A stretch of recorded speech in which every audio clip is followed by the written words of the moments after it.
Hi friends, అందరికీ welcome back to my channel. ఈరోజు వీడియోలో హెల్తీ అండ్ టేస్టీగా ఉండే ఒక మంచి బ్రేక్ఫాస్ట్ రెసిపీని అయితే మీ అందరితో షేర్ చేసుకుందామని అయితే అనుకుంటున్నాను. అదేంటి అని అనుకుంటున్నారా?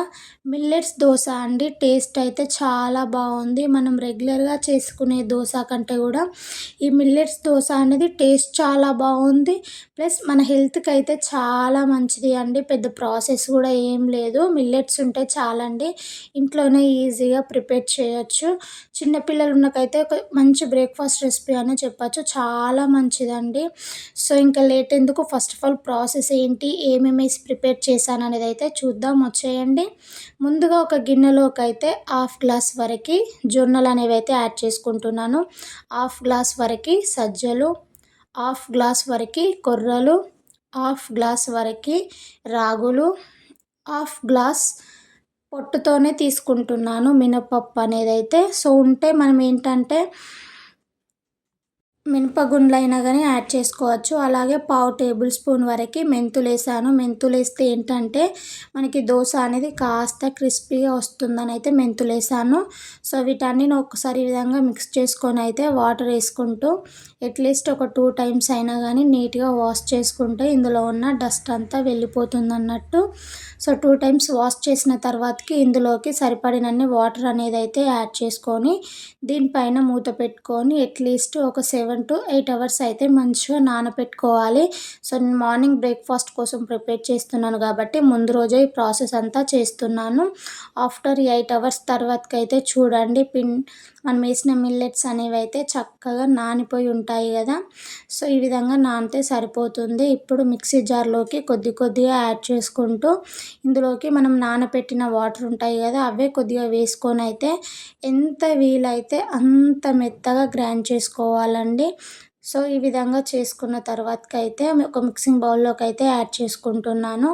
సో మిగిలిన మిల్లెట్స్ని మొత్తం ఈ విధంగానే మిక్సీకి వేసుకొని అయితే గిన్నెలోకి అయితే ట్రాన్స్ఫర్ చేశాను. మనకి పిండి అనేది మరీ లూజ్లో లేకుండా ఈ కన్సిస్టెన్సీలో ఉంటే దోశలు అనేవి అయితే పర్ఫెక్ట్గా వస్తాయి. సో ఇప్పుడు దీనిపైన మూత పెట్టుకొని అయితే ఓవర్ నైట్ మొత్తం ఇలాగే వదిలేయాలి. సో మార్నింగ్ వరకు అయితే చూడండి, పిండి అనేది కాస్త పొంగినట్టు అవుతుంది. ఇప్పుడు ఇందులోకి రుచికి సరిపడినంత సాల్ట్ అనేది అయితే అడ్జస్ట్ చేసుకొని ఒకసారి మొత్తం కలిసేలా కలుపుకోండి. మీకు ఇన్ కేస్ కొంచెం దోశలు పల్చగా రావాలి అని అనుకున్నారనుకో కొంచెం వాటర్ యాడ్ చేసుకొని అయితే మిక్స్ చేసుకొని వేసుకుంటే సరిపోతుంది. సో స్టవ్ పైన అయితే దోశ ప్యాన్ పెట్టుకొని ఫస్ట్ కొంచెం ఆయిల్ అనేది అప్లై చేసుకొని అయితే దోశ ఎట్లా కావాలంటే అట్లా యాడ్ చేసుకోండి. ఇక్కడనైతే దోశలు అనేవి అయితే మరీ పల్చగా వేయడం లేదు, కాస్త మందంగానే వేసుకుంటున్నాను. సో దీనిపైన నుంచి కొంచెం ఆయిల్ వేసుకుంటున్నాను. నేనైతే ఉంటే నెయ్యి అయినా యాడ్ చేయండి, టేస్ట్ చాలా బాగుంటుందండి నెయ్యి వేస్తే. సో ఒకవైపు దోశ అనేది మంచిగా కాలిన తర్వాతకి ఇంకో సైడ్ కూడా టర్న్ చేసుకొని దోశ అనేది కాస్త క్రిస్పీ అయ్యేంతసేపు మంచిగా కాల్చుకుంటే సరిపోతుంది. సో దోశ అనేది ఈ విధంగా కాలిన తర్వాతకి అయితే ప్లేట్లోకి వేసేసుకోవడమే. సో నేను ఇంకో దోశను కూడా వేస్తున్నాను. నేను ఫస్ట్ దోశకి ఏంటంటే పెనంకైతే ఆయిల్ అప్లై చేశాను, ఇక్కడనైతే ఆయిల్ వేయకుండా చేస్తున్నాను. నేను తీసుకున్న దోశ ప్యాన్ అయితే ఆయిల్ వేయకున్నా కానీ దోశలు బాగానే వస్తాయండి. సో దోశ వేసిన తర్వాతకి పైనుంచి కొంచెం ఆయిల్ వేసుకొని అయితే మంచిగా కాల్చుకోవాలి. ఒక సైడ్ కాలిన తర్వాతకి అయితే ఈ విధంగా నెమ్మదిగా తీసారంటే మంచిగా వచ్చేస్తుంది. సో ఇంకో వైపు కూడా టర్న్ చేసుకొని మంచిగా దోశ అనేది కాస్త క్రిస్పీ అయ్యేంతసేపు మంచిగా కాల్చుకుంటే సరిపోతుంది. సో ఈ మిల్లెట్స్ దోశలోకి అయితే నేనైతే పల్లి చట్నీ ప్రిపేర్ చేద్దామని అయితే అనుకుంటున్నాను. పల్లి చట్నీ అయినా చాలా బాగుంటుందండి. సో స్టవ్ పైన గిన్నెను పెట్టుకొని ఒక 2 టేబుల్ స్పూన్స్ వరకు ఆయిల్ అనేది యాడ్ చేసుకొని ఇందులోకి పావు కప్పు వరకు పల్లీలు, పావు కప్పు వరకు పుట్నాలు, ఒక 4-5 పచ్చిమిర్చి అయితే ఈ విధంగా కట్ చేసి తీసుకుని అయితే ఇందులోకి యాడ్ చేసి అయితే లో ఫ్లేమ్లో పెట్టుకొని వీటన్నిటిని ఫ్రై చేసుకోవాలి. సో ఇవన్నీ పూర్తిగా ఫ్రై అయ్యి చల్లారిన తర్వాతకైతే నేను మిక్సీ జార్లోకి అయితే యాడ్ చేసుకుంటున్నాను.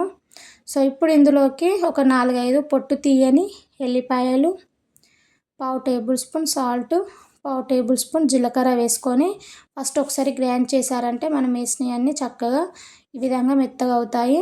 సో ఇప్పుడు ఇందులోకి వాటర్ అనేది అయితే యాడ్ చేసుకొని మళ్ళీ ఒకసారి మిక్సీకి వేసారంటే పల్లి చట్నీ అయితే కంప్లీట్ అయినట్టే. మీకు ఇష్టం ఉంటే పోపు వేయకుండా తినొచ్చు, కానీ పోపు వేస్తే డబుల్ టేస్ట్ ఉంటుంది కాబట్టి నేనైతే ఇక్కడ పోపు కూడా వేసుకుంటున్నాను. సో మిక్సీ జార్లోది మొత్తం ఒక బౌల్లోకి ట్రాన్స్ఫర్ చేసుకుని దీంట్లోనైతే పోపు అనేది యాడ్ చేసుకుంటే సరిపోతుందండి. సో మిల్లెట్స్ దోసలోకి టమాటో చట్నీ అయినా బాగానే ఉంటుంది. ఈ విధంగా పల్లి పుట్నాల చట్నీ అయినా కూడా చాలా బాగుంటుంది. ఖచ్చితంగా ట్రై చేయండి. మంచి బ్రేక్ఫాస్ట్ రెసిపీ అనే చెప్పగలను. ఐ హోప్ ఈ వీడియో మీ అందరికీ నచ్చిందని అనుకుంటున్నాను. మా వీడియో కనుక మీకు నచ్చినట్టయితే డూ లైక్, షేర్, కామెంట్, ముఖ్యంగా మన ఛానల్ని సబ్స్క్రైబ్ చేయండి. Thank you for watching.